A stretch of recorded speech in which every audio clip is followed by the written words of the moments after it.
The बहुजन आवाज। दारव्हा तालुक्यातील भांडेगाव टोलनाक्याचा मुद्दा सर्वोपरी चर्चेचा विषय झालेला आहे। महाविकास आघाडीने केलेल्या उग्र आंदोलनाचे पडसाद सर्वतोपरी पडल्याचे आपल्याला जाणवते। याचाच परिणाम म्हणून आज जिल्हाधिकारी कार्यालय येथे जिल्हाधिकारी साहेब यांनी महाविकास आघाडीचे काही ठराविक नेते आणि पदाधिकारी यांना बैठकीसाठी आमंत्रित केलेले होते आणि या बैठकीला विशेष म्हणून या जिल्ह्याचे पालकमंत्री नामदार संजय भाऊ राठोड सुद्धा उपस्थित होते। यांच्या या बैठकीमध्ये काय निर्णय झाला, नेमका निर्णय कोणता झाला आणि टोलनाक्या संदर्भातला काय निर्णय झाला, आपण यांच्याशी विचारणा करूया। आपल्यासोबत माजी जिल्हा परिषद अध्यक्ष राहुल भाऊ ठाकरे उपस्थित आहे। आपण प्रत्यक्ष त्यांच्याकडून जाणून घेऊया। भाऊ, आपण जर पाहिलं तर साधारणतः 2 तारखेपासून आपला हा आंदोलनाचा प्रवास, 2 तारखेला निवेदन आणि तेथून आपलं आंदोलन सुरू झालं, तर नेमकं आजच्या बैठकीमध्ये काय निर्णय झाला, काय सांगाल? नाही, फार मोठं यश महाविकास आघाडीला मिळालेलं आहे।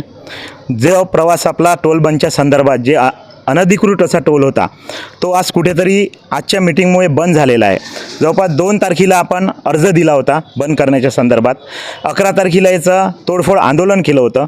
त्यानंतर प्रशासनानं दखल घेऊन आपल्याला 13 तारखेला कलेक्टर साहेबांच्या अध्यक्षतेखाली मीटिंग झाली होती।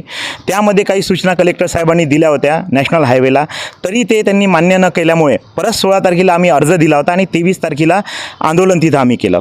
23 तारखेचं आंदोलन प्रशासन आणि शासनाने याची दखल घेतली आणि आजच्या 27 तारखेला जे काही मुद्दे होते, आमचे जे मुद्दे होते की हा टोल अनधिकृत कसा आहे, आम्ही सगळ्या प्रकारचे मुद्दे त्यांना समजावून सांगितले आणि प्रशासन शासनाने हे मान्य केलं आणि त्वरित पालकमंत्री साहेब आणि कलेक्टर साहेबांनी तिथं आदेश दिले की आजपासूनच तो टोल नाका बंद करायचा आहे आणि त्याचबरोबर दिल्लीच्या दिशेने एक कायमस्वरूपी हा टोल नाका बंद झाला पाहिजे म्हणून एक त्याला प्रस्ताव पाठवायचा आहे।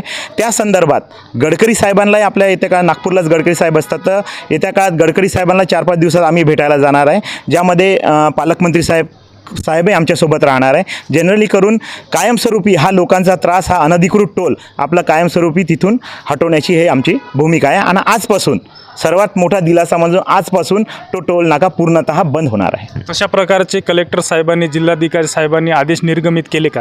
हो, मीटिंगमध्ये कलेक्टर साहेब आणि पालकमंत्री साहेबांनी या दोघांनाही तसेच आदेश निर्गमित केले की आजपासून जोपर्यंत दिल्लीचा कायमस्वरूपीचा बंदचा येत नाही तोपर्यंत तो टोल नाका बंद ठेवण्यात यावा म्हणून।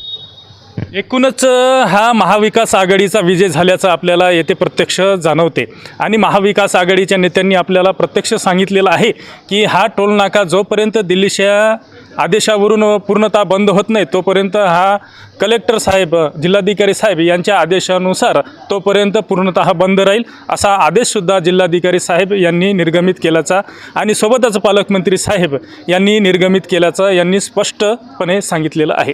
मी सदानंद खिल्लारे, द बहुजन आवाज, यवतमाळ।